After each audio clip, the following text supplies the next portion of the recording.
বন্ধুরা, চুলটাকে স্থায়ীভাবে সিল্কি শাইনি করতে চাও তাহলে ঘরে থাকা দুটি উপকরণ মিশিয়ে এভাবে মাত্র সপ্তাহে একদিন শ্যাম্পু করে নাও। তোমার চুলটা এত বেশি সিল্কি শাইনি করতে হবে যে মনে হবে তুমি পার্লারে গিয়ে রিবন্ডিং করে এসেছো। পার্লারে গিয়ে চুল রিবন্ডিং করাতে হবে না, ঘরে এইভাবে মাত্র সপ্তাহে একবার শ্যাম্পু করে নাও, তাহলে চুল রিবন্ডিংয়ের চাইতেও বেশি চুলটা সিল্কি শাইনি হবে। তো এর জন্য আমি এখানে একটি বাটি নিয়েছি, আর বাটিতে দিয়ে দিব 1 চামচের মতো চিনি। চুলকে স্মুথ করতে, শাইনি করতে, সেই সঙ্গে চুলের উজ্জ্বলতা বাড়াতে ভীষণভাবে কার্যকরী। আর এখানে আমি দিয়ে দিচ্ছি অ্যালোভেরা জেল। এটা আমি ঘরে তৈরি করেছি। ঘরে কিভাবে অ্যালোভেরা পাতা থেকে অ্যালোভেরা জেল তৈরি করতে হয়, কিভাবে এটি দীর্ঘদিন যাবৎ সংরক্ষণ করতে হয়, সেই সম্পর্কে কিন্তু আমার আগেই চ্যানেলে 2 থেকে 3টা ভিডিও দেওয়া আছে, চাইলে ওইখান থেকে তোমরা দেখে নিতে পারো। তো তোমাদের কাছে যদি ঘরে অ্যালোভেরা জেল তৈরি করা না থাকে, সেই ক্ষেত্রে তোমরা বাজারজাত যে অ্যালোভেরা জেল থাকে সেটিও ব্যবহার করতে পারো। আমি এখানে 2টি শ্যাম্পু নিয়ে নিচ্ছি, আর এই শ্যাম্পুটি কিন্তু আমি এখানে ব্যবহার করব। আর তোমাদের কাছে যে শ্যাম্পুটি থাকে, তোমরা যে শ্যাম্পু ব্যবহার করো তাই কিন্তু এখানে মেশাতে পারো, কোনো সমস্যা হবে না। তো তোমরা অবশ্য চুলের লেন্থ অনুযায়ী, অনেকেরই আছে যে চুল অনেক ঘন এবং লম্বা হয়, তারা চুলের লেন্থ অনুযায়ী কম বেশি এখানে ব্যবহার করতে পারো। তো এখানে কিন্তু আমি আরও একটি উপকরণ মেশাবো, তা জানতে অবশ্যই স্কিপ না করে কিন্তু পুরো ভিডিওটি দেখতে হবে।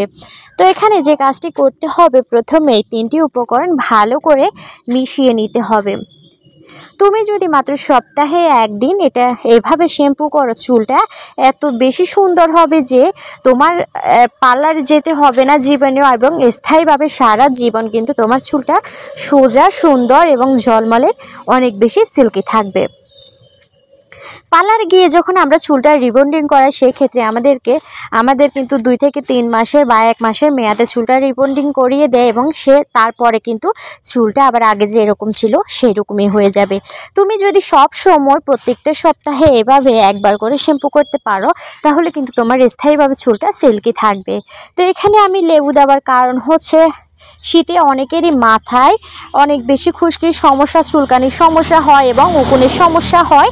তারা এভাবে যদি এখানে লেবুর রসটা অ্যাড করো, সেক্ষেত্রে তোমার স্থায়ীভাবে কিন্তু যে খুশকির সমস্যা আছে সেটিও চলে যাবে।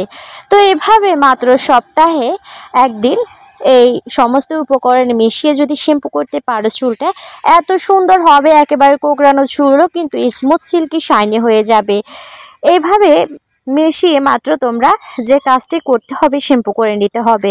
শ্যাম্পুটা পুরো মাথায় লাগিয়ে 2 থেকে 3 মিনিট অপেক্ষা করে তারপরে চুলটাকে ভালো করে নর্মাল পানি দিয়ে ধুয়ে নিতে হবে। তোমরা চাইলে কন্ডিশনার দিয়ে মাথাটা কন্ডিশনার ইউজ করতেও পারো, আবার নাও করতে পারো, সেটা তোমার ব্যক্তিগত ইচ্ছা। তো ভিডিওটি ভালো লাগলে অবশ্যই চ্যানেলটি সাবস্ক্রাইব করে পাশে থাকা বেল আইকন অন করে রাখবে, যেন এরকম আরও নতুন নতুন ভিডিও চাইলে তোমার কাছে নোটিফিকেশনটি পৌঁছে যায়। এবং সবাই ভালো থাকবে। আসসালামু আলাইকুম।